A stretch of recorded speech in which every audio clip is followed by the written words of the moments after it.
can I have a suggestion of a word that doesn't currently exist?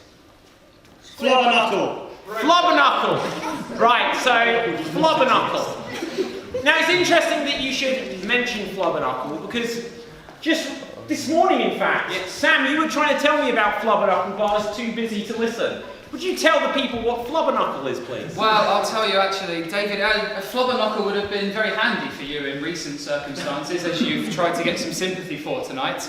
Because, of course, a Flabaknuckle, now in the early days of boxing, it was known locally within the small boxing community that the gloves that they started to use, because they were very, very soft, they were a lot thicker than they were nowadays, they made more of a thump noise when they hit things, and that's why they call them the Flabaknuckle, because it covered the knuckles. Flabaknuckle. There you go, Flabaknuckle.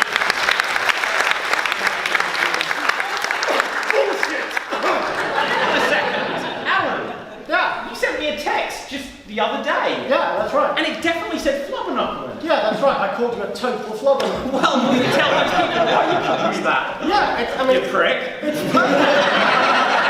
perfectly obvious from the sound of the word. A Flabaknuckle is somebody who's cack-handed, who's clumsy, who's constantly dropping things. Somebody whose hands are rubbery and flimsy and they drop stuff. They're total Flabaknuckle, dropping flyers around a hungry dog. Well, there you go. So, there we have two definitions of Flabaknuckle, and you guys can decide who had the correct definition. So, is Flabaknuckle something that happens with a boxing glove, makes a noise? Or is a Flabaknuckle when you're cack-handed like I am?